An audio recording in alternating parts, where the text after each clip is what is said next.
A little about myself. My name is Michael, and I'm a student at a teaching university. I'm not from around here.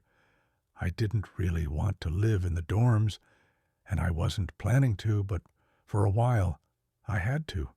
All that time, I saved up money from scholarships and part-time jobs, and eventually I rented a 2-bedroom apartment in an old, probably post-war building. The apartment was rented out by a woman around 40 years old. I don't like dealing with agencies, contracts, and all that, so I just came, paid her, and moved in. The woman looked kind of down and sad, or maybe even anxious. Something was clearly wrong with her. Maybe she was sick, I thought. I didn't ask, after all. She was a stranger, and I didn't need any problems. She spent about 15 minutes showing me the apartment and explaining all the details about the meters and so on. Then she said something that made me a little tense. "Michael, when you go to bed, always close the curtains."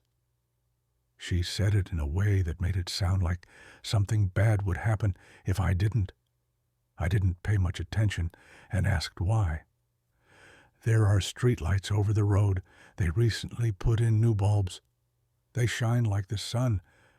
The light gets into the window, and it's as bright as day in the room." "Okay, thanks for warning me," I said. But I still felt like she wasn't telling me something. I couldn't answer that question for myself at the time, but the answer came a couple of days later. After showing me the apartment and taking the money, the landlady left. I closed the door behind her and started unpacking my things. Of course, I needed to clean up a bit. Judging by the look of it, no one had lived in the apartment for a while. The neighbors were mostly retirees who rarely went outside, but sometimes the older folks would sit on benches. Once I finished all my chores, it was around 6 p.m. I put on my jacket and went out to buy groceries. I hadn't eaten all day and was starving. Luckily, there was a small grocery store nearby. It was getting dark outside, and I felt a strange sense of anxiety, something tightening inside me that I didn't like. After shopping and coming back to the yard, I noticed something odd. Everyone in the building had their windows covered on every floor. Curious, I walked around to the other side of the building.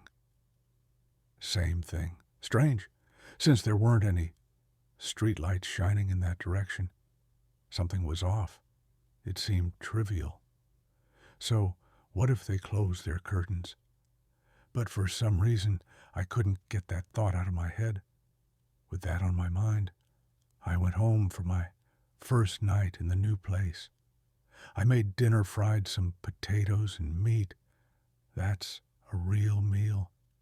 If only I had a girlfriend to share it with, it would have been perfect, but I've never been much of a ladies' man. Anyway, I ate, opened my laptop, and started browsing. I forgot all about the curtains and windows. YouTube took over my mind. I stayed up until about 2 in the morning, then closed my laptop and turned over to sleep. Suddenly, dogs started barking outside, and I could hear them even through the closed windows, which were old and drafty, probably from the 1950s or earlier. It felt like they could fall apart any minute. What do you expect for that kind of rent? The aggressive barking gradually turned into whining. I wondered what was going on. I got up, went to the window, and pulled aside the curtain. The dogs were running around the yard, whining. It wasn't as loud now, but still audible. I ignored it, got some water from the kitchen, and went back to bed, thinking about those stupid dogs. Eventually, I fell asleep. When I woke up in the morning, I remembered I had a late class and could sleep a bit more. It was cold outside. Well, it was almost winter. My sleepiness disappeared instantly when I saw a handprint on the window. I rubbed my eyes, sure I was seeing things, but there it was, in the corner of the frosted window, barely visible, a handprint on the outside of the glass. I lived on the 3rd floor. My surprise slowly turned to anxiety, the same feeling I'd had coming home from the store the night before. I sat silently in the kitchen for about half an hour, drinking coffee and thinking about it all. To hell with university. I'd completely forgotten I had to go to class, so I quickly got ready and left the apartment.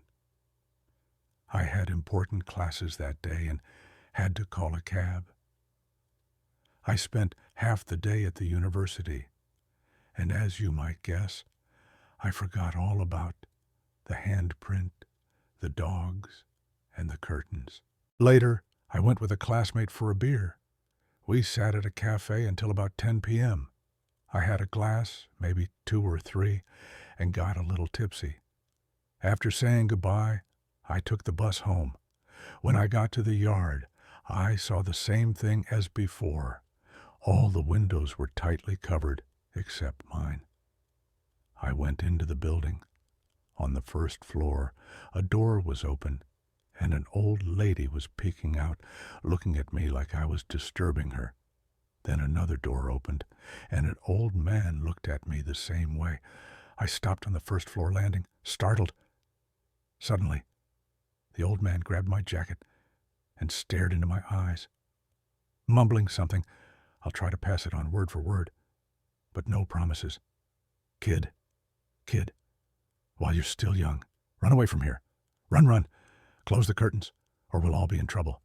He's coming already. He's very close. Run. She's coming, kid. Run. His eyes were wild, staring right at me. I was so shocked, I froze. The old lady was still there, staring too. I could feel her gaze on the back of my head. It was scary. But after a few seconds, fear turned to anger. I shoved the old man's hand off me and ran home, locked myself in the apartment. Crazy old man. He really pissed me off. I sat at my computer, but after 5 minutes, the old man's words crept back into my mind. He's coming. Run. I would have thought it was just an old man's nonsense, but after everything that had happened in the past 2 days, it seemed suspicious. Then I heard the dogs barking again, much louder than before. Fear started to creep in, and I looked out the window. What I saw shocked me, to say the least. There was a person, or at least it looked like a person standing in the yard. His head was oddly shaped, and his arms were unnaturally long. He stood on the playground, completely still, staring at the yard, and it felt like he was staring at me. I could feel his gaze, and I didn't like it at all. It was creepy, and I couldn't tear my eyes away. Who was that out there? Then he started moving toward the building, stepping under a streetlight. My heart almost stopped. He moved in a strange, almost dancing way, smiling a creepy smile that made me uncomfortable. Maybe he was just a drunk. I tried to reassure myself, but something inside told me this was no ordinary person. He kept dancing all the way to my building. That's when I realized what was wrong. This wasn't a person at all. He stood under the entrance for a while, then disappeared from my view. Maybe he went inside, I thought, but no. After a minute, maybe less, I saw a hand at my window, and then a face, if you could call it that. What the hell was it doing at my window? How was it holding on up there? Who or what was this thing?